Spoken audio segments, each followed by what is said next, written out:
Hi. Hi. Okay. So, good evening, everybody. I would like to start the session. I think many of them have come in, and a few more should be joining in shortly. Mhm. That sounds great.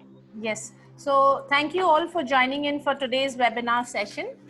My name is Dipti, and I'm the community manager at the Executive Center, also called as the TEC, working for Gurgaon and Delhi office, based out of the Gurgaon office.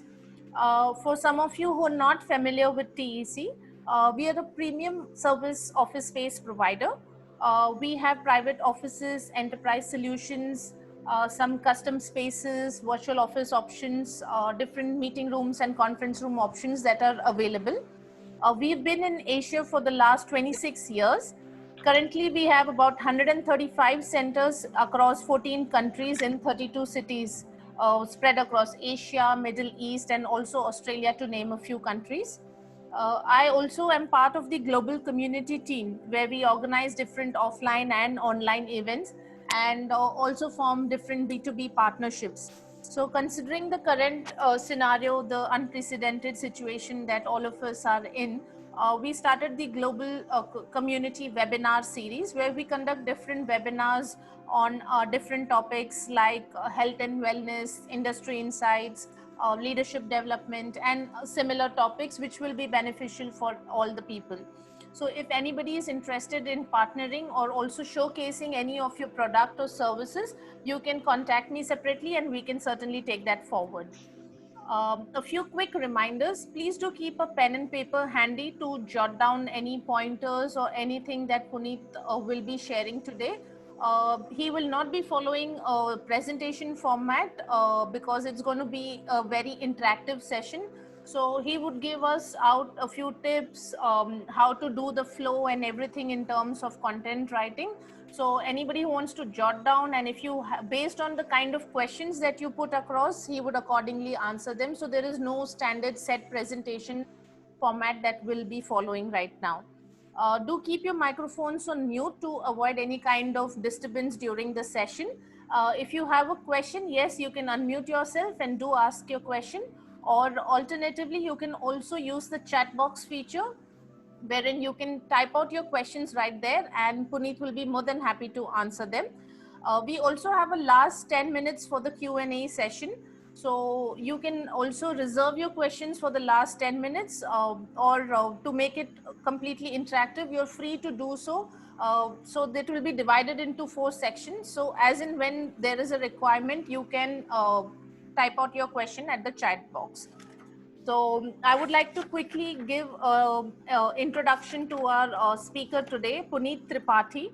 He is a research and content analyst for Resource Development India. He's also worked with Google India and NewsX previously. He is a very vivid communicator, translated different English books, loves to share his experiences so that, other people can also take advantage of those experiences and, get richer with his experiences. He's a journalist for more than 5 years now. He covers different arenas like politics, sports, and many others. But apart from that, he totally loves poetry. He's given many public performances. Thank you, Puneet, for being accepting our offer to be the speaker today and sharing some insights on how to build up some good digital content for in our current scenario. I think it's the most needed right now. So I'll give it over to you, Puneet. Thank you so much. Thank you, Dipti. Thank you so much for that warm introduction that you just gave for me.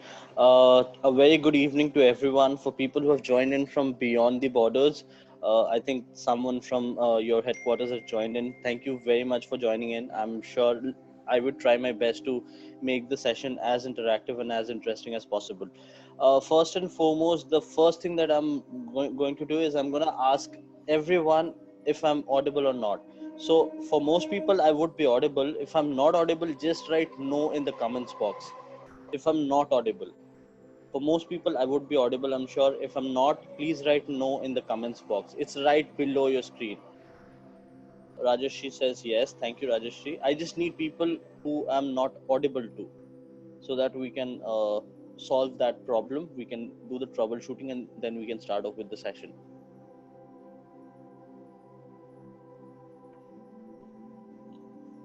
So I imagine I'm audible to everyone. That's a good start to the session. So I would start off with a mild introduction to myself again. Whatever Dipti said is true, but apart from that, I always try to be as open to people as possible. I was talking to Deepti in the afternoon today, and I told her that people can follow me on Instagram or LinkedIn or Facebook or wherever, and I'd be happy to help whenever they come up to me with a query or a question. So yes, please follow me. Deepti can share the details with all of you. It's already there on the event invite, so you can follow me, you can connect with me on LinkedIn, and I'd be happy to help. So content writing, how many people have really started off with content writing and have faltered or have had to listen to so many questions and so many problems from their bosses, from the seniors, from the heads, and it's a problem that keeps occurring throughout their careers. I know people who are great at English, but they can't write three continuous paragraphs with linking them. That's what we are going to work out today. The second aspect of it is going to be social media content, which is very important. You want to create engaging content for your friends. If you're appealing to an audience, if you're selling a product, if you're building a new audience for yourself, everything has a different meaning and a specific role. So we are going to look at that aspect as well. Apart from that, we are going to look at a little bit at the news content aspect of the entire scenario, because news is what we consume at a massive level. Whatever you look at is a sort of news. Even marketing content is a sort of news. Suppose Airtel brings a new 5G platinum program, that is also news in a way. It's marketing, yes, but it's news as well. News is a third aspect. uh, People are continuously coming in, and that's a great thing. A new welcome to everyone who's just joined in. We are just heading towards the entire program, the entire seminar. So the first one is basic content writing, and you'd say, what is basic content writing? It could be blogs, it could be news, it could be marketing, it could be social media. What's the basic of it? What basic I'm talking about here is, first and foremost, I also would ask everyone to do is take the pen and paper. If you want a minute's break, ask me. I would stop for a minute, take a minute's break, and just take a pen and paper, so that whenever you have a question in your mind, please use that pen to write it down. Because I might go forward, and when we break that one when we're done with that one topic, you can come up with that question. Because suppose if we do it at the end of the entire seminar, you might forget questions that came to your mind in the first part of the seminar. So I would like you to please take a pen and paper and write down questions, because this is what would make this questionnaire, the seminar, interesting, the question and answers. Otherwise it's just me speaking, and that will eventually get boring. I'll try to make it as interesting as possible, but let's see. So basic content writing, how do you go about it? Is it just literature? Is it just good grammar? No, it's not just good grammar, just good literature. Literature, great, absolutely. If you write good words, if you write the right stream of words, it's great. But without good grammar, if you use a was in place of a were, and if you use a has in place of a have, it ruins everything. It ruins the entire vocab of a person who's reading it. It ruins the entire reading, the entire emotion that's associated with that text. It breaks that, it breaks the channel, it breaks the rhythm, and often it leaves a bad taste in the mouth of the reader. When I was starting off as a journalist, or in fact as a digital writer, a lot of times we made mistakes in hurry. Like we were asked to finalize and submit copies in 20 minutes, and breaking news kept coming in throughout the day. So we used to make mistakes, yes, of course. We have also made our part of mistakes. And so what happened was, whenever we made mistakes, the SEO that Google usually uses, it takes the entire chunk together. It reads it on its copy completely, and then according to both its grammar as well as literature, it gives you a rating point.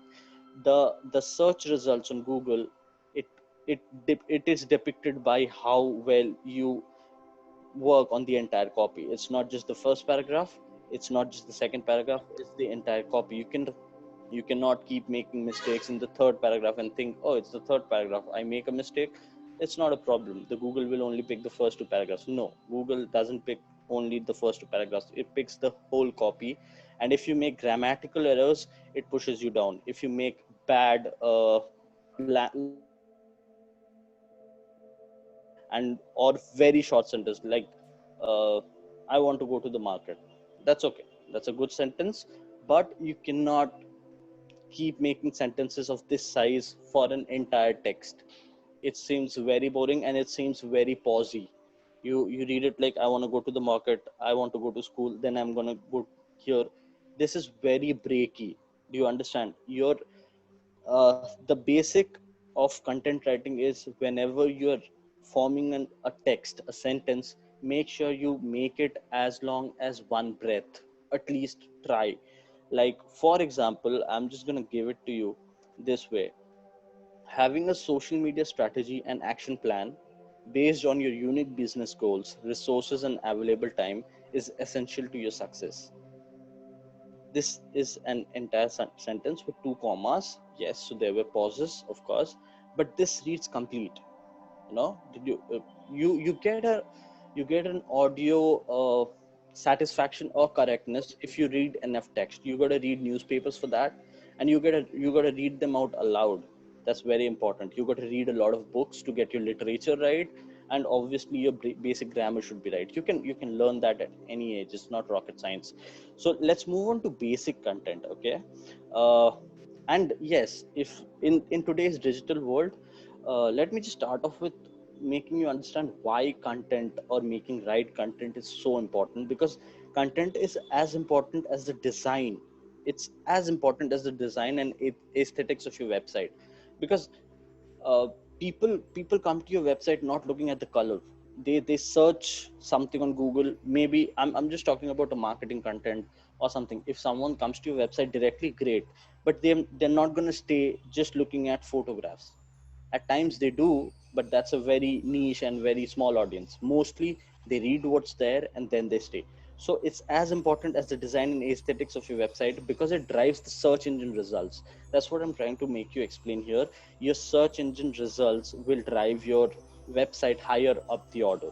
It increases traffic on your page. If you search Atal Bihari Vajpayee's death, for example, the NDTV or India Today or CNN would come at the top, or Z, because these people, NDTV has put in a lot of SEO money, plus they get the best writers for digital content. At least they do not, their writers do not make mistakes. That's why NDTV is the most read news website in the world. Sorry, in India. I'm sorry, in India.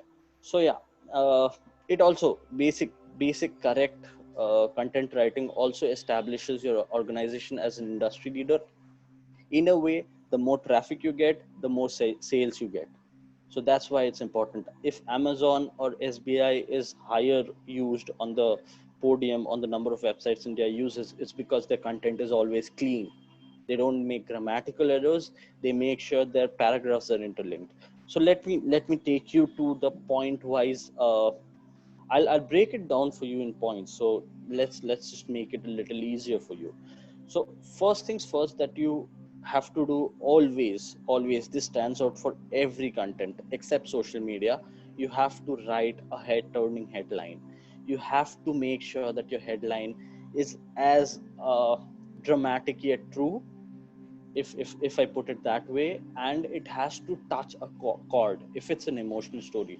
Like Deepika Padukone goes out and stands with JNU students, for example. It's a headline, of course, but it's just news. It's drab news, right? If you put the same news this way, that Deepika Padukone chooses a side, stands with JNU students, now you know that there's more content to that. If if if the if the writer has written it that way, that means he's going to explain why is this choosing a side. So you get the entire scenario of this entire thing is related to the attacks that happened in JNU University. So that's where you add value to your story. If you look at just SEO content, if you say that uh, maybe 10 cheapest air conditions in Kolkata, or 10 cheapest stores, food eateries in Delhi or South Delhi. That's how you build your content. If you're writing marketing content, it's different. If you're writing book reviews, you have to really relate to the book in your headline. I mean, I it's a book, so most people wouldn't have read the same thing, but I'm sure most of the people would have read, well, what do I pick? I pick Paulo Coelho's The Alchemist. Okay, you gotta choose the word magic for it. You absolutely, or if not magic, at least recuperating or maybe liberating. That's the emotion attached with The Alchemist. So you gotta make sure you use a head turning headline. It's very important, because if you hit the right headline, you gotta get the maximum number of views. And now you'd say, is clickbaiting a good thing? First and foremost, clickbaiting, for the people who do not know what clickbaiting is, you create a headline just for clicks. There's no news associated with it, and there's no real information within the story. It's just clickbaiting to increase the number of views. It's right and wrong at the same time. For people who want to do it, it's right. For people who do not do it, it's wrong. So that's just the viewpoint. For example, there was this sports story which said, uh, read what Rishabh Pant told to his team management during an IPL game. I wouldn't obviously name the website, because it's it's it's not right. It's just my opinion. So read what Rishabh Pant was a wicket keeper. He's an Indian player. Said to his team management during an IPL game, and Rishabh Pant had said, sorry, read what Rishabh Pant had said about team selection during an IPL game, and Rishabh Pant had said inside the story that I don't decide who gets selected. It's the coach and the captain of the team. Most of the people who are associated to India know about cricket, so I'm just going to say most teams work that way. They work with the captains and administration, basically the coach and the selection committee, and then they select the team. So it's a clickbait story. You create a headline just for clicks, because there's literally no meaning of the words inside. That's what he said to the commentators he was talking to. So that's why your headline is very important. Create a hook that grabs their attention. That's the subheading or the first paragraph is very, very important. The subheading is important because the subheading is the outlook. It's the window to your story. you know uh, if you ever put any news story on your Facebook or your Twitter, the generator, the link that comes up, it has your headline and below it has your subhead. So, and the subhead is not always complete. If it's small, it's complete. If it's long, it's incomplete. So if you ever put the right subhead, you would get great clicks. I know this from experience. And the subhead, at times, it works more than your main heading, because uh, suppose, for instance, it's a story, the Ram Mandir was inaugurated yesterday. We all know the Bhumi Pujan was done yesterday, sorry, day before. We all know that. But if your subheading of that story is a timeline of all the events, maybe it's a timeline of all the events that has happened on the fifth morning and not since 1558. Maybe it's just a timeline of all the events. But if your subheading is a timeline of all the events and then dot dot dot, it continues in the story, more people would open it. If your instead, if your subhead was Narendra Modi, PM Shri Narendra Modi lays the foundation stone, everybody knows it. Why would someone open a story? But if there would be people who would be interested in knowing the timeline of the events that have happened even since morning, if for that sake.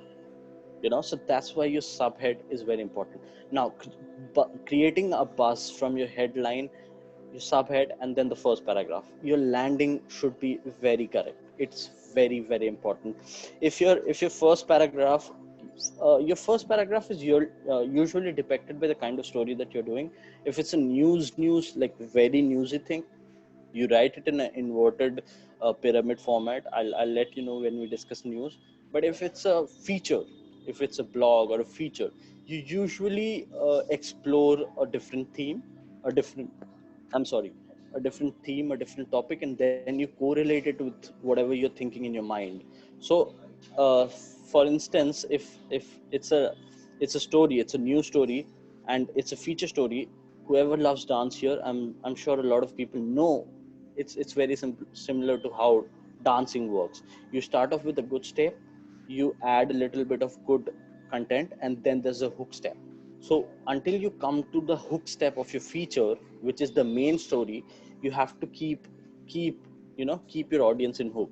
So for that, you need to keep good content, throughout. You need to deliver good content throughout. Post that, what you need to do is point three is do your research. This is very important.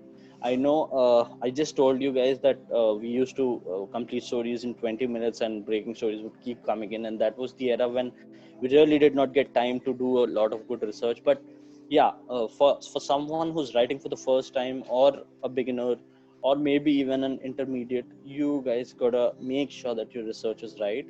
If possible, please put in statistics in your stories, please. If you're doing blogs saying that 73% of Indian weddings, if you're writing on Indian weddings, maybe that 73% of Indian weddings are unhappy, or arranged marriages are unhappy.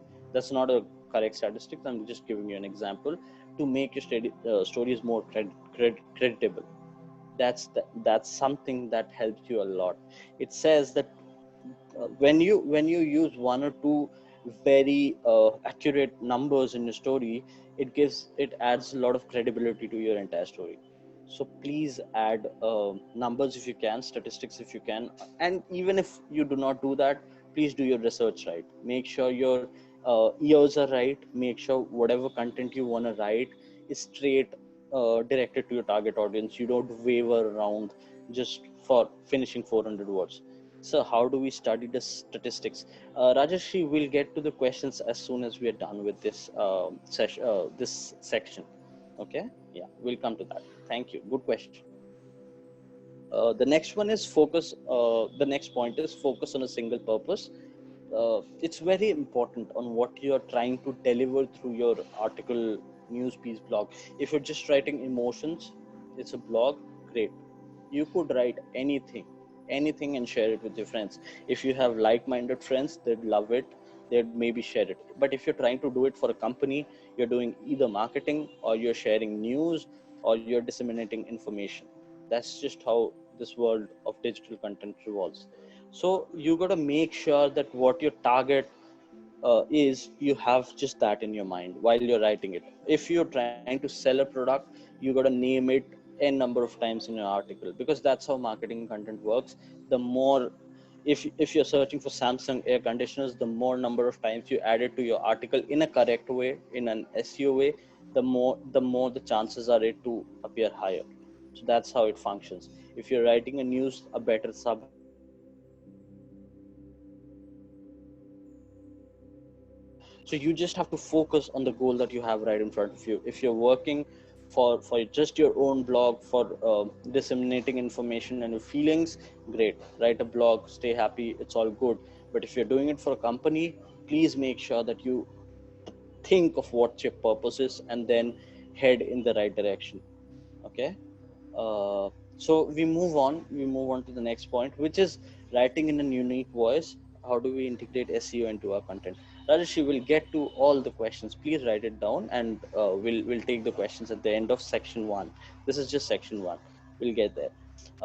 Write in a unique voice is basically writing for the company that you're working for. If you're working for a company, uh, news organizations have an editorial policy.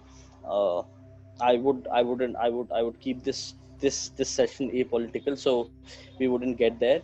But yeah, news organizations usually have a editorial policy that says that you cannot use negative terms with a specific political party, or a specific person and stuff like that. And you gotta keep in line with that. You break that protocol, you're done for the day. I mean, you're done from that office. So it's as simple as that. For marketing, you just got to keep hitting your company's name or the product's name, the thing that you're trying to sell. It's yes, it's basically integrated with the last point, that you have to keep your focus on the purpose that you're writing the blog for, or the article for. But yeah, writing in unique voice also means that you either use an active voice or a passive voice. If you're not writing a feature, if you're writing a feature, both works good, but you have to make sure they don't come one after the other, but because then it's a very jarry read. If you're using a quote, someone else's quote, or your quote in between, and then you're changing the voice from active to passive, it works. Okay.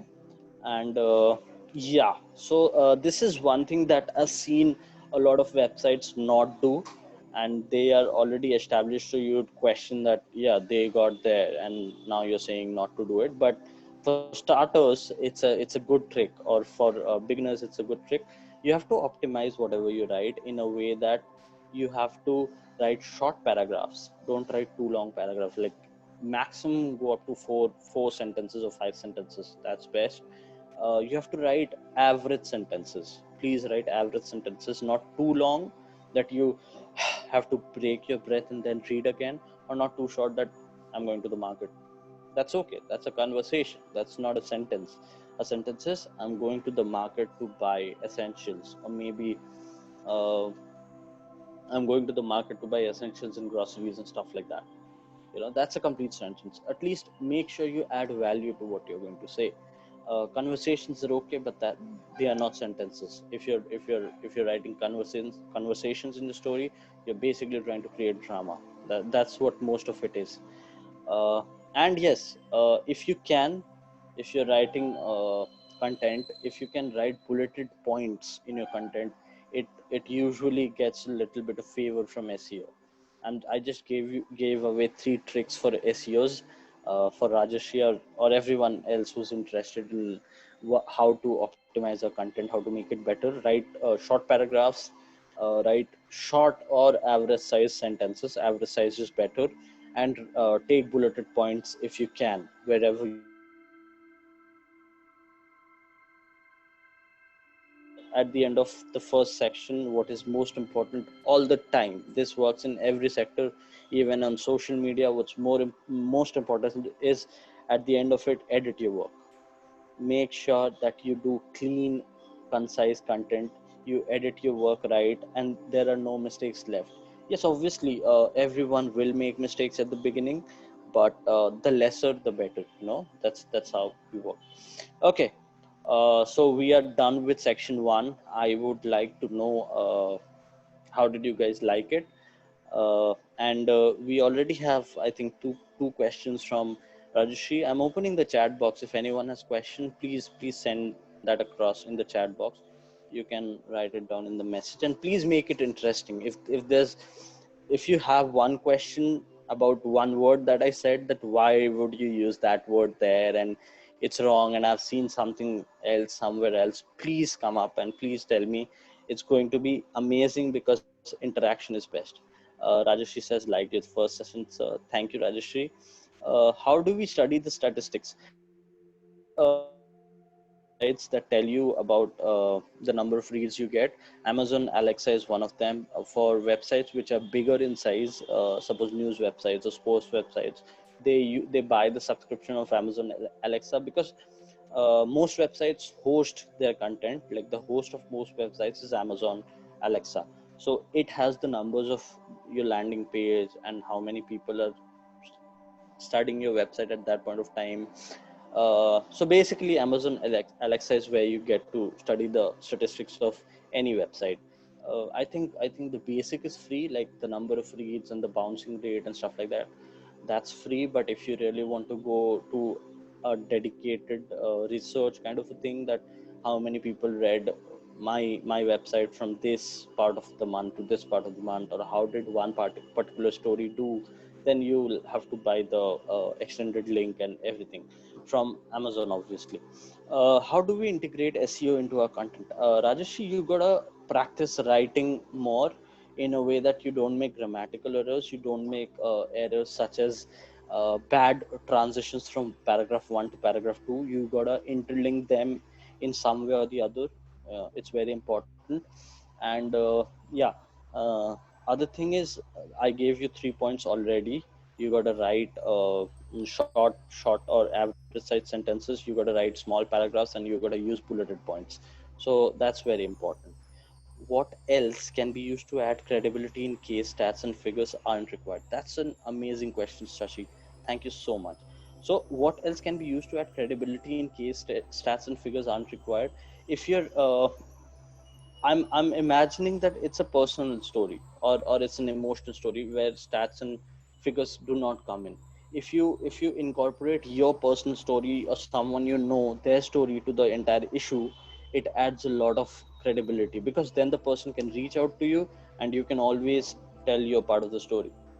It adds credibility in a lot of ways, because people relate to books, people relate to digital content. Whoever is reading, wherever is reading, is trying to find a similar person. Not always, but it is in a subconscious mind. If you meet someone who comes from your state in a different state, you connect. You don't know that person, but you connect. Why? Because that's where you're looking to connect with people. And this is another way people do it. They just relate to human stories. If you say that I hope this happens with no one, it's a very painful experience, but it happened with me. My dog died in your story, and you write a story on that, I'm sure a lot of people are going to relate to that. So yeah, that's a very important thing. It's an amazing question. What else? How do you add credibility to a story if stats and figures aren't required?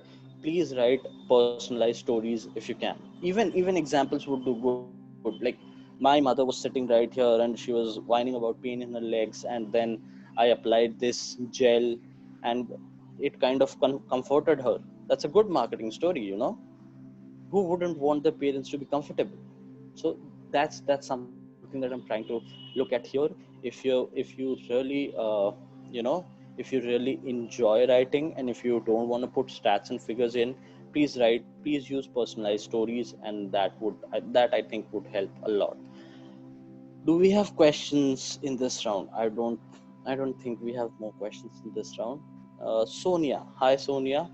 How do we differentiate between content writing and copywriting?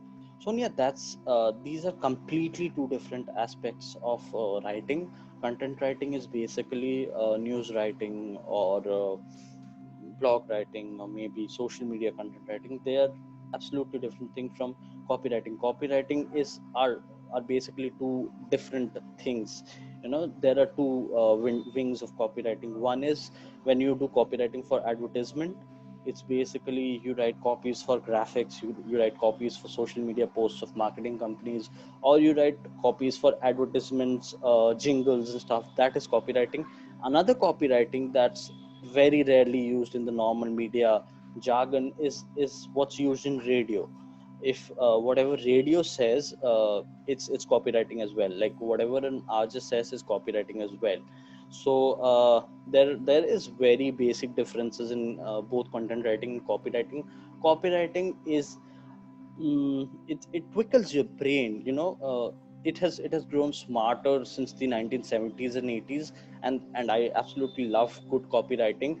It is aimed at tickling a smart person's brain to buy a product, or at least try a product. That's what smart copywriting is. But content writing could be aimed at several aspects. It could be aimed at, like I said, it could be aimed at read information, it could be aimed at buying a product, it could be aimed at just news. So that's what the basic difference in content writing and copywriting is. If you're trying to do copywriting, a small tip: please make it as small and as crisp as possible. It helps a lot. It helps the audience, it helps your marketer a lot. Rajashi has another question, and that is, what should we do to reach out to target audience? Okay, that's a good question, Rajashi. Rajashi, first and foremost, if you want to reach your target audience, first and foremost is you should know who your target audience is. If you're doing a story on emotions and maybe love, you have to, you don't have to, but you usually pick up people from the age group of maybe 17 or 18 to about 35, because people post that are usually too busy working or with their children. I know, I know there are people here and there who are growing up and who even believe in love and heartbreaks even post 35, but your main audience is basically 18 to 35, or even 18 to 30 today. So first and foremost is knowing them. Second, try reaching out to them from different areas of social media as well as web. When you get into SEO and everything, you will get specific courses. There are specific courses on how you use a specific word to make sure that this word reaches to that person. So I cannot really delve into it right now because it's an entire 3-hour course, and we have other things to do. But there are specific words that make sure that if a person of 18 to 30 is reading maybe a digital content, his suggestion there would be a story which correlates to the word you used. So that's how the first thing that you got to do is you got to identify your target audience and then reach out through various social media platforms that have that group of people. For suppose, for example, if you're looking to market and get readers for your football stories, you join football groups, right, on Facebook. If you're trying to uh, if you're trying to find readers for your poetry, you join poetry groups on Facebook, or even start tagging poets on Twitter whenever you write a poetry there, or whenever you upload a video. So that's how you first and foremost, that's the basics of how you reach out to your target audience. And you'll see eventually with your efforts, in 6 months, 2 months, 3 months, depends on the kind of hard work you put in, you will get your target audience and you will have your voice heard. It will increase eventually, yes, of course, but you will have an audience as soon as you start hitting the right places. uh, arnab arnab Mukherjee has a question. Arnab is a junior journalist. Hi Arnab, how can one go about working towards writing the perfect headline?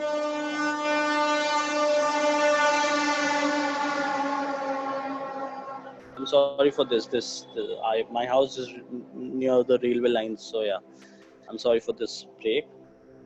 Arnab, how can one go about writing the perfect headline? Okay, Arnab, first and foremost, you gotta know that what you want to say and what you want to hide. A lot of people give away the entire information, a lot of people hide the entire information. Both of them are not correct. You gotta give some, you gotta hide some. You gotta give what's in a little insignificant to what's very significant. That's how you go about writing the perfect headline, and there's really no balance. I've seen stories with the worst headlines work because audiences are diverse. If you write something on Ram Mandir in Hindi today with any headline, it will be picked up and read. But if you write a well-researched article on the Ram Mandir in English today, it may not get that kind of reach. So there's no real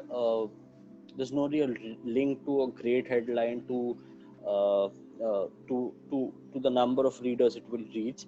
I'll tell you what the perfect headline is when we come to news. Please wait for a bit, and that's an amazing example to how to put across a good headline. Your number two question, the second question that you have, is how can one mold the writing style towards writing short and effective sentences? It depends on how you think. And how you edit your stories. If you start off with chopping your content even while you're writing, you're going to make a mess of the entire content. First write whatever you got to write, and then frame the sentences differently if you have to. I know it sounds like a very cumbersome job, but that's how you refine your writing skills. That's how you get better at doing what you want to do. Okay. I usually struggle with the same writing grammatically correct but long sentences. And you got to think in your mind how you can refrain from writing long sentences and making sure that you break them into two. Okay. uh, it's okay to create you write a long sentence and the next sentence is related to the first one, obviously, right? Because you're one of the okay. uh, Rajesh says, what do you think are the essential components of a good web content? Just a second, Rajesh. Deepthi, hi. It's great we're getting a lot of questions, but you might want to expedite to avoid delay. We have covered only just one segment. Yes, don't interrupt. Sure. Thank you. Thank you so much, Deepthi. I'll take Rajesh's last question quickly, and then you guys can always get in touch with me on LinkedIn or social media, other social media platforms, and I'm happy to help. Anyway, Rajeshi, essential components of good web content is a great headline, head turning headline, a good subheading which delves into the story, good content throughout, clean content throughout, and then a good hook content. If you're writing a feature, if it's a news story, the first paragraph and the second paragraph carries the maximum weight. Okay, guys, thank you for so many questions. It was fun. It was really fun. It trickled my mind, like I said, to copywriting. And we move on to, I think, the most favorite and interesting content here, social media content. Everyone is in social media, everyone is on Instagram, everyone's trying to be an influencer. If you're not trying to be an influencer, at least you're trying to be an interesting personality. And yeah, it's good to be happy. I'll just take a water break, just a second. A lot of people portray that they're very happy on social media, but in reality they aren't, and that's a good thing, because the day the social media attitude rubs off on you in real life, you would really try and be happy in your life. So there's nothing wrong in trying to be happy. Just don't portray that you're trying to be happy. In fact, really try working on being happy. So we are gonna look at three basic social media channels here. We're gonna look at Facebook, the most widely used social media in the world, honestly. We're gonna use at Twitter, the most exploited social media channel today, because all day long there are tweets, right? And the third one is Instagram. I have no hatred towards Snapchat, but Snapchat is just a photo sharing tool. Instagram is similar, but Instagram still has a lot of more features. You can sell products, you can do a lot of other things. So that's why Instagram, we are working on Instagram as well. First and foremost, how do you go about a good social media content strategy? So having a social media strategy and action plan is amazing. What are you trying to do? If you are an individual, you're just trying to create a good positive image of yourself to your friends and people who are following you. If you're trying to be an influencer, you're trying to bring in products so that you can try and you can do collabs and you can create a fan base and you can build from there. And if you are just trying to give out your work, if you're just trying to share your work, like maybe poetry, maybe articles, maybe uh, could be dancing videos, could be anything, having a strategy and a right strategy is very important. So having a social media strategy and action plan based on your unique business goals. These are goals. If you're trying to reach out just to your friends, it's a goal. If you're trying to reach out to a wider audience, it's a goal. And if you're really trying to just share your craft and art, it's a goal. So having based on these goals, the resources you have and the available time you have, it is essential to know that your success will be directly proportional to all these three. Your goals do not really define your success. If you reach them, you reach them, you always reach them. If you're taking the right steps, you'll reach them. But the resources that you have and the time that you put in, the time and the work obviously that you put in, that is directly proportional to the success that you get. Okay. And there are times when even with a well laid out action plan, when you know what you have to do and yet you falter, you still need to create great social media posts and content that speak to your identified audience and inspire them to take action. Look, whatever you're trying to do at all times, if you're trying to create YouTube videos, you are asking for likes, you're asking for shares, and you're asking for subscriptions. If you're writing news articles, if you're writing blogs, you're asking for people to click on that link and read it, right? If you're selling things, you want people to click and buy. You are always calling people to action. So there has to be something that should capture their imagination to take them there. Okay, and we are gonna try and break that down to what do you really need to do to make sure people do that. First and foremost, that you need to do is research. Yes, research is important to everything that you do: news, blogs, social media marketing, even going out to buy something, not related to content marketing, content writing, or anything. Research is very important, because research helps your mind get better at something. The more you read, the more you know about a topic. It helps you understand the different aspects related to that one topic, and you get better at it.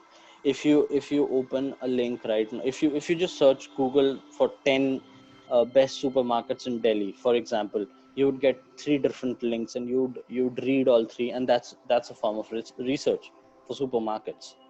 So researching on what you're trying to create or what you're trying to disseminate, it's very important. How will you go about creating a content strategy for a client and a brand? That's a good question. We'll come to that, don't worry. Okay, so yeah, research, first things first. Research is very important. We move on to speaking their language. uh, the target audience that you've already selected. Suppose you're suppose you're doing the product marketing for Johnson's baby powder or Johnson and Johnson's, any product of Johnson and Johnson. Your target audience cannot be a kid who's under 5. Your target audience is the mother of a newborn, or is a lady who's between 30 to 40 maybe, or even 25 to 35 or 40. That's your target audience. You're looking at newly new mothers. That's what you're looking at. So you gotta maybe you just got to look at who's whatever you search on Google, it's being recorded. I hope you guys know. So if a person, if a lady is searching for baby clothes, she's getting registered. You got to get her data if you can. If not, your the words you use is going to come on her timeline eventually, if you use the right words. That's what it means. So you have to use words like cute, you have to use words like safe, you have to use words like clean. I'm talking Johnson's baby powder or Johnson's and Johnson specific. If you're looking at football players, or maybe if you're looking at astronauts don't do a lot of searching. If you're looking at maybe a person who's looking for a carpenter, you have to look at time, punctual, because a lot of people are looking for people who can come in, clean and technically sound. That's very important, because then he'd be able to perform his duties well. and and cost effective. Everyone is looking for cost effective help people, helping people. Speaking their language, speaking the language that your target audience is looking at or is searching through on the internet is very important. The next point is being positive. Social media is all about being positive. I know there has been a phase, I think, for most people who were 17 or 18 or 19, and they used to post a lot of sad stories, and that has changed today, and everyone's trying to look cool. Most people are at least trying to look cool, and that's a good thing. I would rather ask them to just move from just being that on social media to really being that, and that would help get you a lot of positive energy. If you like posting good punchy stuff on social media, try living that life. It will help you. Being positive brings a lot of good attention to your profile. Otherwise, uh, so if you're not being able to replicate that in your real life, at least keep badgering people with positive content, because it brings a lot of people to your profile, and they'd be like, oh, this is nice content, this is happy content, I'd be there. So that's what you got to do. There's this website, The Better Planet, The Better Indian. These two websites both use these strategies, and they are doing pretty well. So yeah, positive content helps you get more reads than negative content. That's just how Google works. Okay, we move on to short and catchy. I think Sakshi was the person who asked me about Shashi. Yes, Shashi was the person who asked me about copywriting. I told her that catchy and short. Ca- uh, you have to keep your post as succinct as possible. I mean, you have to keep them as short and yet crystal clear as to what you're trying to portray. It's very important, because then look, if you write very long posts, people are usually going to get tired reading them. Be average sized, and you got to add photos and videos to it, because both all these three platforms, Twitter, Facebook, and Instagram, they work on a mechanism that promotes photos and videos, because they want content on their website, on their platforms, so that the entire multiplication of reactions and shares and likes, it keeps increasing. The more number of time the more amount of time people spend on their website, the better for them. So yeah, you got to keep your content catchy and phrasy. It will do wonders. So now you'd be thinking, okay, I know all of this already, what's new? The new is bringing all of this together.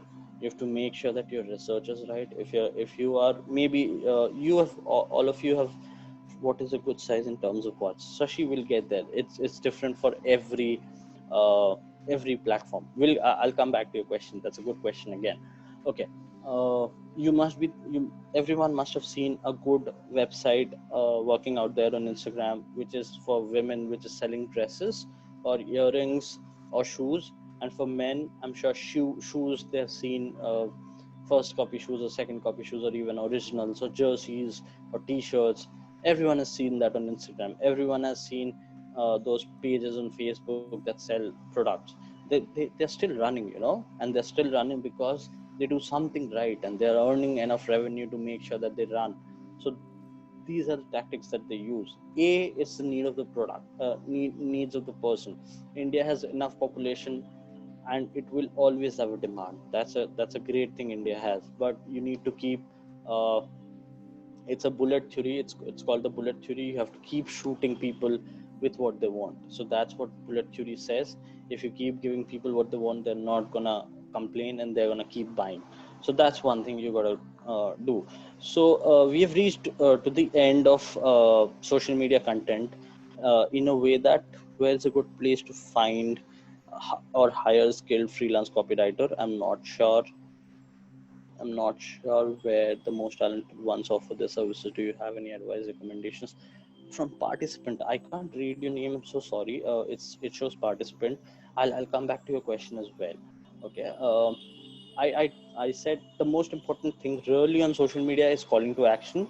Calling to action, CTA basically means you want your audience to do something.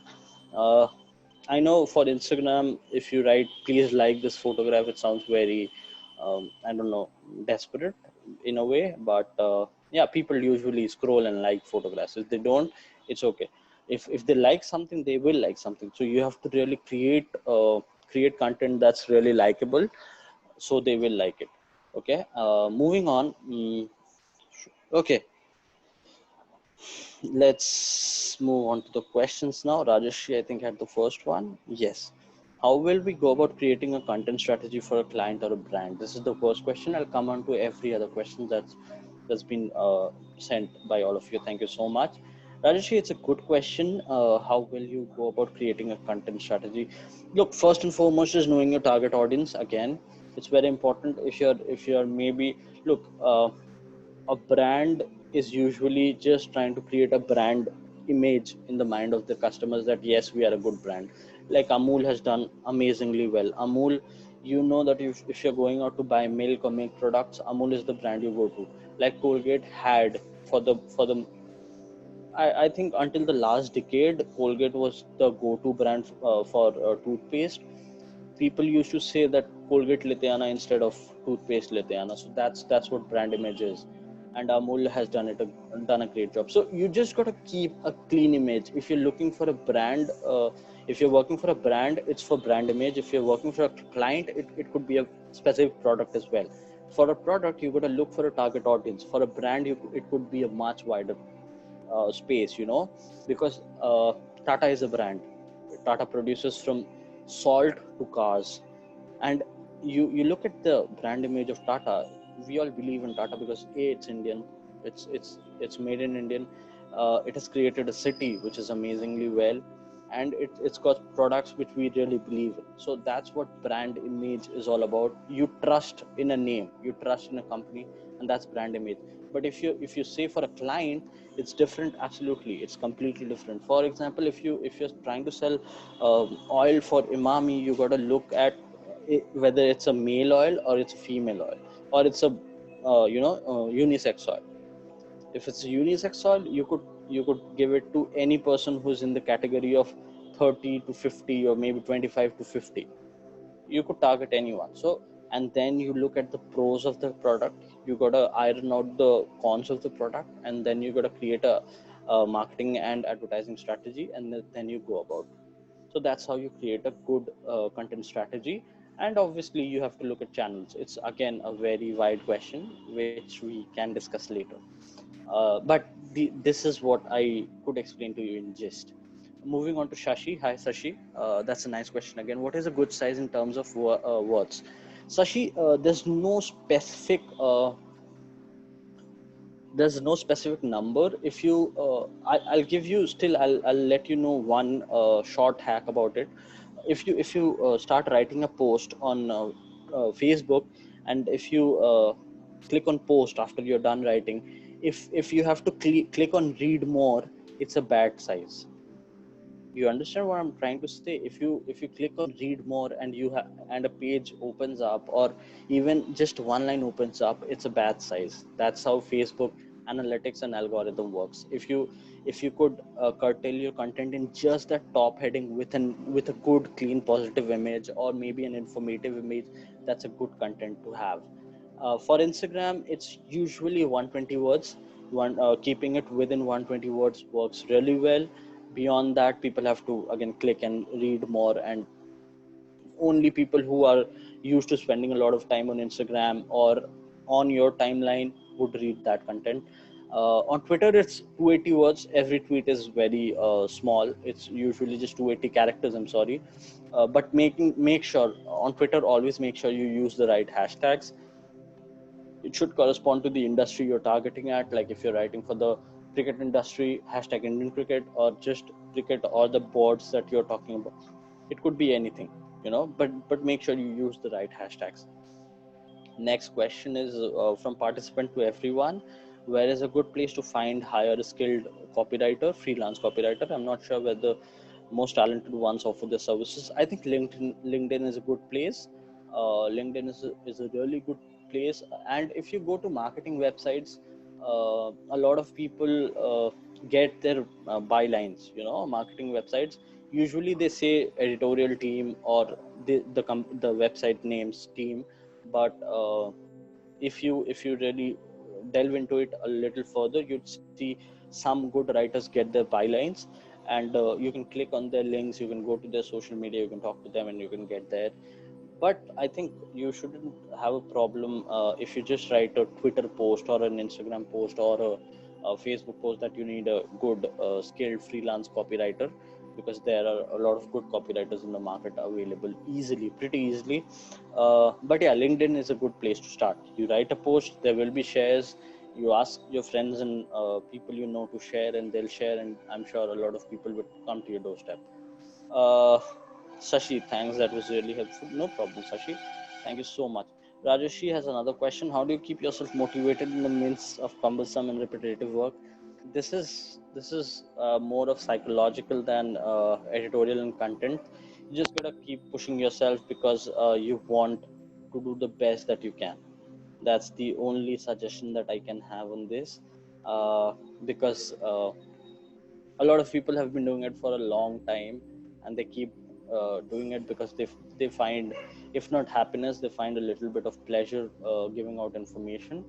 If you're really honest with what you want to do and what you're doing, I think it's not going to be a great problem keeping yourself motivated. Like, I did an interview of a football player who's stuck in a COVID village. I did it last evening, and I'm dying to write that interview as soon as I get that audio clip. I'm yet to get that audio clip. So yeah, I know it can get repetitive if you're doing marketing work, but money is the best motivation for a lot of people. If you get good money, great. So for good money, you got to keep working for yourself, but then you make a switch from marketing to news, or maybe blog writing, or maybe feature writing, and you think, oh, amazing. Oh, this is great. I was writing so much boring content, and today I have to work very hard and research a lot, and then I get to the right content. But then again, that is what you're there for, right? So yeah. Arti. Hi, Arti. I think it's your first question for the day. Thank you so much for reaching out. Has Facebook lost its charm these days? A lot of people would say that. I know. It's a question directly to you. Please type your message in the message box. Do you still use Facebook as much as you used to in the maybe last 5 years? 5 years back, you used Facebook more than Instagram, and today maybe you use Instagram or Twitter more than you use Facebook. So do you think the charm has gone, or did you lose your time that you used in that specific platform? uh, Coming to the charm hasn't gone, because when we pass off this, yes, I use Instagram and Twitter more than FB. Yes, I know. And that's why it seems that what payment should one expect for blogs? Shashi, I'll come to your question once I'm done with Aarti. Just a second. Aarti, so the charm hasn't gone, honestly. It's still there. The more you the more you spend time on a platform, the more engaging it gets, because the platform always has a time tracking device. All platforms have it, Twitter and Instagram. And if you keep scrolling across Facebook and you keep posting through Facebook, you'll see your engagement increase again. uh, I have seen Facebook profiles that were almost defunct and would get probably 3 or 4 likes even after posting a good positive image with good text, turn into 670 likes. And I've done it personally. I know someone who's done it. It depends on how much you use that platform and how much you both give out content as well as intake content. If you comment, if you like, if you share, if you respond to comments, Facebook will notice that, and Facebook will start promoting your content, whatever you post on the timeline of others. That's how just any social media website functions. Sashi has one question, one last question. What payment should one expect for blogs? Shashi, it depends on your quality as a writer, honestly.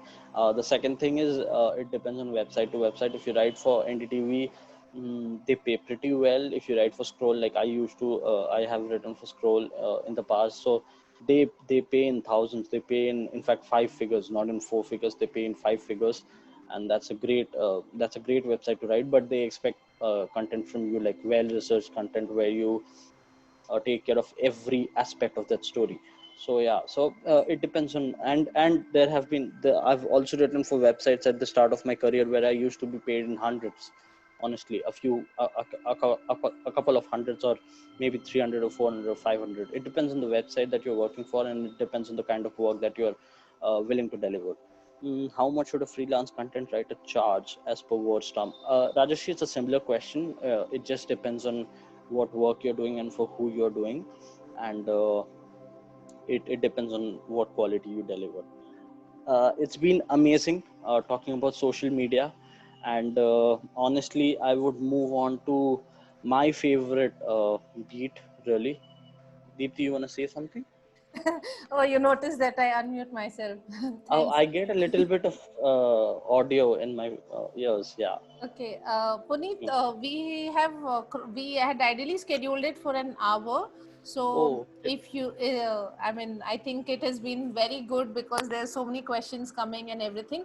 If you could just wind up this section a little faster, so that of some of them who already had other commitments have left, but some Left. of us are glued in because it's very interesting to hear the kind of things that you're sharing. So if you could just wrap up this part a little faster, so that we can, wind up the session.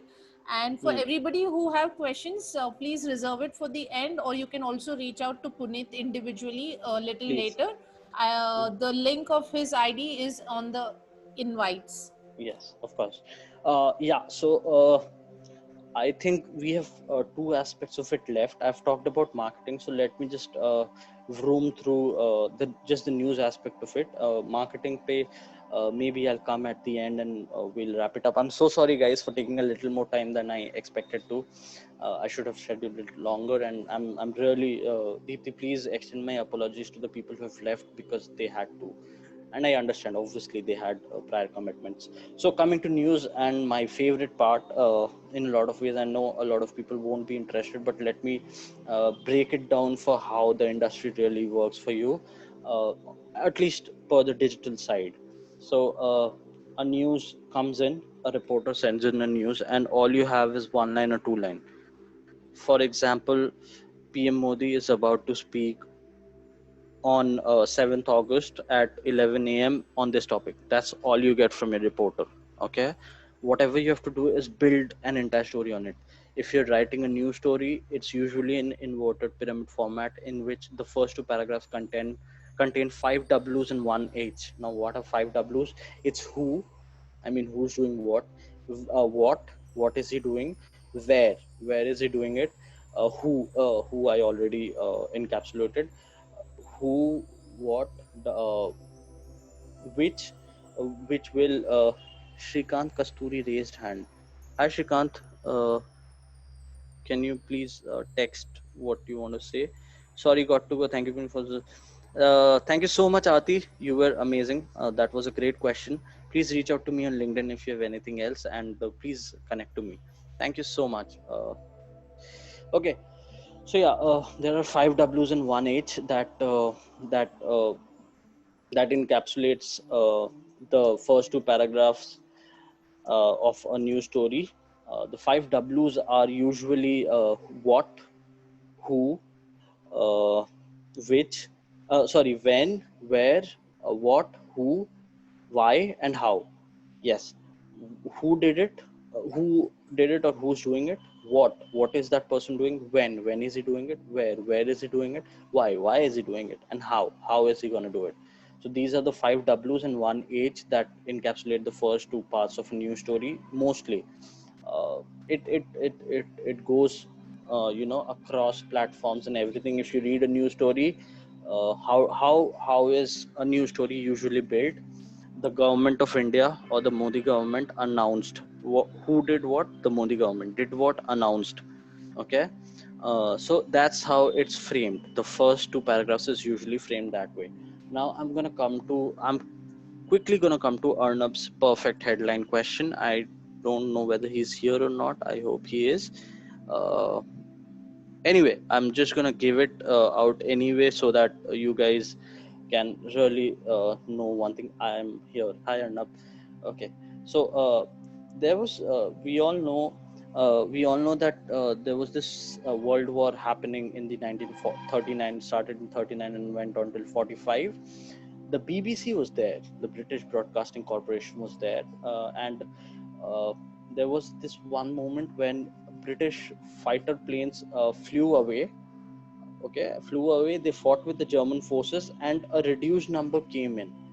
And it was one of those bad days. It was one of those starting days of the war, and Britain were really fighting hard, but they were not matching up to the German forces, who was in on an incursion mode. It was totalitarian the way they were fighting the war, the Germans. So they had lost a lot of fighter planes. So BBC used a headline to not demoralize the people, and the headline was, they counted them out and they counted them in. That's all the headline was, and they showed a photograph of a flag of the fighter plane that flew out, not the ones that came in. So they counted them out, they counted them in. Basically means, oh, they counted. That means it would be equal. That's what they tried to portray. And British and Germans, both these two countries, Great Britain and Germany, they've always tried to keep their people very motivated. Germany is amazing. If you look at the cinema that Germany makes, they always keep their basic people also. They give a very high, stage and everything. They create a lot of drama. Even their waiters would always be very well dressed, and their security guards would have caps and everything. So that's how you create. I think that's one of the best headlines that I've got, and it comes from how you think about the story. And if Arnab, I would suggest you to read the Telegraph because and the Indian Express, because they come up with great headlines every like they in fact yesterday or day before they had a great headline about the Ram Mandir story. If you read the Telegraph, so yeah, coming back to the news aspect, you gotta write news in a way that you make sure that your research is right. Again, your numbers and statistics is right. News stories usually have numbers and statistics, and you got to make sure that you keep your audience at their edge of the seats, because news stories, if you end it in the second paragraph, it's done. Your bounce rate of your website increases. So you gotta study as to what has happened in the back story of that entire event. If there's no back story, you gotta read stories that are similar to that and give a precedence.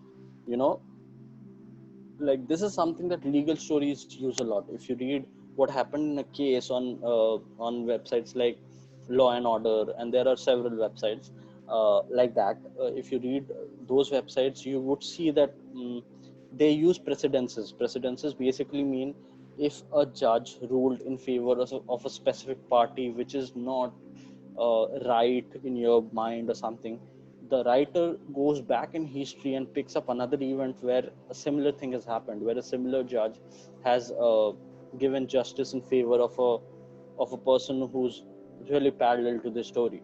So that is what I'm trying to reflect here. If you're done with the new story by your second paragraph, it's okay. Don't panic that what would I write now? I still have to complete 400, 500 words. Okay, another small trick. 400 words is the basic requirement of a good story on Google. If you really write 250, you have to increase the number of images and captions. Google usually demands 400 words for a good story to feature up. If it's a breaking story with this written in the end, we'll add to the story, or inputs are still coming and stuff like that. It happens with big websites like BBC or maybe Sky Sports or maybe The Guardian, stuff like that, or the New York Times, or of course it's one of the best websites in the world. So yeah, for websites such as these ticks work, that inputs are still coming and we'll add to the story. But if you're a small website, you usually have to put in 400 words article. You add, you subtract later, it's okay, but usually you start off with a 400 worder, and that helps Google's algorithm a lot.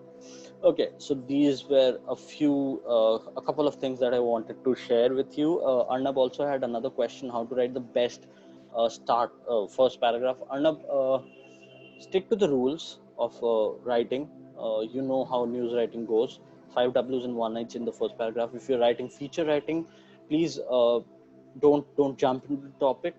Create a vision where you're heading. Create a parallel world, maybe, if you want to create an analogy which is similar to what you're trying to portray, and then you can get into it. Obviously, if you're doing a feature story, stack it up. Pair it up well with parallels drawn from elsewhere, from around the world. Like if you're writing of revolution, pick the Cuban Revolution or the Chinese Revolution or the French Revolution. If you're doing the industrial, if you're talking about the industries in India or the industrial revolution that's happening right now with industries coming in, try picking up the 1700s or 1750s and then draw a parallel from there. So that will give your feature a little bit of credibility. That's very important, and it will also give you content to really think upon and build your story upon. So that will help. Apart from that, in news stories, time is very important. Honesty is very important. If you're not trying to portray what has really happened, your audience won't stick around as long as you expect them to. And even if they stick around with you for the first time, they won't stick around with you for the second time or the third time if they feel, oh, this is a lie, this guy has lied to me the second time, or this website has lied to me the second time, or this website is trying to portray something that has not happened, or portray it in a different voice, and which is happening today a lot. So you have to stay away from fake news. You have to understand what's happening and what's not happening, what's being portrayed as wrong. So that's another aspect of it. Let's just shorten it here. I'll take questions now. Please let me just see what's Germany is indeed a great country. So we don't have questions so far for news. I just wanted to talk about news a little bit, and it was in a jiffy. Hi, Deepthi. Yeah, Welcome back. you can continue. Sorry. No problem. So I'll just move on to marketing quickly, because people who are looking for marketing content, marketing is something that you just don't do for other companies. You can market your own products as well. I hope a lot of you turn into entrepreneurs going ahead in life. A lot of people already may have. I don't know all of you. I'm sorry. But yeah, for marketing, I'm just going to quickly share a few tips with all of you so that you do it well. Um, it opens up your world to the audiences. It makes you vulnerable. Yes, people can question you that your product doesn't have this, or your website doesn't have this, or you gotta make deliveries quicker. Deepthi, can you please mute? I just got. Thank you so much. Arnab, you just sent in a question. I'll get to your question at the end, Arnab, please. I'm sorry, I've started with the marketing thing and I'll get back to you. Okay, yeah, thank you. So yeah, marketing opens up your website for a lot of audiences.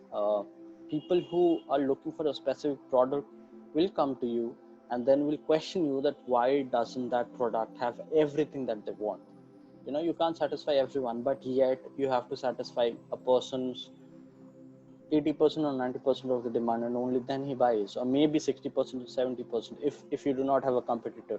So that's how content marketing works. Okay, you're putting your thoughts and ideas on the line and hoping people respond to it. That's very important to do. Some good books regarding content writing, I will at the end of it. Rajesh, you can get in touch with me and I'll let you know about the books on content writing. Anyway, uh, so marketing is equivalent to dating for everyone who's a millennial here.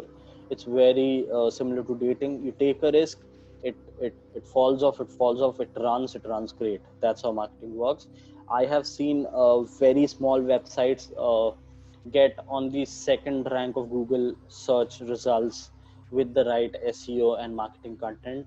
My story, there was this one big breaking news of a Uruguayan World Cup, World Cup player of that edition of the World Cup coming to India, and it was my story, and it featured number one on Google. I was happy. I was obviously very happy. I just used the right content as well as the right strategies. So I'll take you through quickly. Write first and edit later. Your company, if you're doing it for a company, you will always have a lot of suggestions that please input this and please put in this and please don't use that word and please use that word. It's important for marketing. Great. Listen to all of that, but put that after you're done writing your draft. If you start incorporating them, it's going to be a very drab read. It's going to be very if not boring, it's going to be very jerky. You people who are good readers, or who have read online content for a long time, will know that you have forcibly done that. You forcibly placed that word there. But if you do it while editing, you may remove a line which seems, oh, I don't need this line, and then you can incorporate that word or that point that your manager said, or the ad or the banner with which your company works. You can place it there. So that helps. Focus on the key idea and the subject. It's very important. It's again the same as your idea. If you're trying to sell a product, great. If you're trying to create a brand image, great. You just have to keep that in mind, that what are you trying to give out here. You're trying to sell a product or sell an idea. So that is important. The jargon has to be balanced. Jargons are common words that are used in a specific industry, and please use that according to the target audience. If you are a book writer, you would know what a specific appendix means, right? But if you're a book reader, you would know what appendixes means, but or a legal person would know what an appendix means. But if you come from the technical industry of cars, you won't know, or you're not most likely to know what an appendix means. So using jargons based on your target audience is very important. If you are writing for the car industry, please, car industry, you can use words like nuts, bolts, or maybe some little tools which are used in cars which not a layman knows, and you would be good. But if you're writing for a layman, you can't use those words. So it's important to make sure that you use the right words, you use the right jargons that are used in that specific industry. If you're writing for the wide world, for anyone, please make sure it's very simple, very crisp, and very readable. It's very important. Okay. And yes, in the articles that you do, please use the same basic structures. If you're doing an interview, interviews can be marketing stories. When you interview a CEO of a company, it's a marketing story. If you're using a Q&A question and answer pattern, please use a specific pattern throughout the story. You can't do Q&A and then you start writing in paragraph form. Like you cannot take his quotes and write it in paragraph form later, explaining them. It doesn't work that way. It's a very jarry read, and it's where people would leave your website and go away. Bounce rates for stories such as that, such as them, are very high. So if you start off with Q&A format, please use that. If you start off with paragraph format, please use that, and please keep it consistent. Similarly, if you are doing a case study, make sure you research well. If you're doing a comparison and a metaphor, which is not usually applicable in India, several websites have started doing it, but in the US it's a very used concept, that you pick a product that you're competing against, you place it against your product, and you do a direct 1v1 comparison. It's an amazing thing. I don't know when India will have advertising uh, allowed with direct competitors like Pepsi and Coke. If you go to the 1980s ads of US, you just find Pepsi and Coke ads, and they're amazing. I tell you, they're amazing copies. I think Shashi was asking about copies. If she is here, Shashi, you just go out there, you just look at YouTube, and you just look for Pepsi ads of the 70s and 80s, and it has ruined Coke. I know I shouldn't be happy because I'm not a Coke or Pepsi fan, but it's amazing copywriting. It's amazing advertising. So if you're doing a 1v1 comparison that some websites are doing with mobile phones and cars and gadgets these days in India as well, you got to make sure it's concise and it's directly to the point. People won't read around. You don't have to pad stories such as that up. If it's a yes or a no debate, yes, I'm here. Shashi, yeah, please go out there and please watch these ads. You'd enjoy them like anything. Anyway, also, please remain honest to your readers. If you're trying to sell an air conditioner, you're just trying to sell an air conditioner. Don't think that, oh, I might sound too desperate here. If you're trying to sell it, you would sell it, and that's what you're attempting to. It's not social media content, it's marketing content. You're trying to sell it, try to sell it. It's okay. That's why the companies pay you for what you're writing. So being honest is important. Making sure you don't use jargons related to a different industry is important. Comparison, if you're doing a comparison, make the format that way. If you're doing a Q&A, keep the format that way. Write first, edit later. That's very important, and focusing on the right subject, on the key subject that you're trying to deliver, is very important. That was that from my side. I'm open to taking questions. I think Rajeshri had one. So please content some good books regarding content writing. Rajeshri, I'll get back to you on this one. Please ping me later on LinkedIn, or I think we are connected. So yeah, so Deepthi has shared my LinkedIn profile. Thank you so much, Deepthi. Arnav has a great question about news, and I'm gonna take that one. I'm sorry, guys. How can one go about improving one's speed while filing a news report, considering the demand of the media industry, where quick fire while at the same time grammatically correct copies are necessary? Look, grammatically correct, I don't understand how people would increase that speed. You can only get more correct if you keep writing more and making sure you run it through Grammarly and stuff like that, or editors are editing your copies all the time. So grammatically correct would only come if your grammar gets very clean. That's just how. But if you're talking about increasing your speed, you have to be on the top of whatever is happening on the day. If you know Bhumi Pujan is going to happen, for example, if you know the US Open is going to start and Nadal and Djokovic are going to play, you have to have stats like how many times Nadal and Djokovic have played in the past, who has won more times, who has more titles, and stuff like that, ready written on a sheet. So what you do is you pick the story that Nadal beat Djokovic. Nadal is not playing. I think no, Nadal is playing. I think Murray is not playing. So whoever is playing or not, these player A defeated player B in the first paragraph. This is the sets. The game went on for this time, and this player dominated the second set, third set. Pick up one key point of the entire game, put it in the second paragraph to make it interesting, and below that, how do you pad up? You pad up a story already written. You say Nadal had defeated Djokovic 17 times in maybe 33 games over the course of the last 11 years that they have met. Djokovic, out of these 33 games, has won it now, and these ties have ended without a result. Nadal has itna trophies and Djokovic has itna trophies. Djokovic at 34 is going strong, and Nadal. So basically, you have to be on the top of the news that's going to happen. Yes, there would be unexpected news always, but then your editors will always give you a little more time for that. Uh, Filing a fast copy also requires making sure that your focus is just on that, just on the story. If you keep meandering around that, oh, that's a good ball from James Anderson, you're going to lose track of where you were. So you have to refocus back, and that takes a little bit of time. Maybe it's just 5 seconds, but it takes a lot of time. So I would like Deepti to take up from here. I don't know whether anyone else has a question. If you have, you can please reach out to me. Thank you, Puneet. That was really very interesting. And I mean, it's the first time that we have actually crossed our time limit as well. So I think it clearly shows that the session was very interesting. A little stretched at the end, but I guess that's all right. Thank you everybody for joining in, and for the ones who have stayed back till the end, thanks a lot for your patience. If any questions or anything, I have already shared the LinkedIn profile of Punit. You guys can reach out to him and connect with him. He'll be more than happy to help you out. Of course, of course. Thank you so much, everyone who was here till the end, and uh, thank you, Deepthi, for hosting me here. Thank you for the wonderful questions, Rajashri, Arnab, Shashi, uh, Yoshna. Yoshna did not have a question. Thank you, Yoshna, and everyone else who was a part of this session. It was amazing having all of you and sharing my insights. Hit me up on LinkedIn. I'm on. I'll just write my Instagram profile as well if you wanna hit me up on Instagram.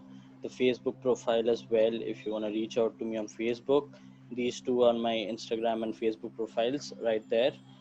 You guys can copy paste it on a different tab because this chat will close and you can always find me later.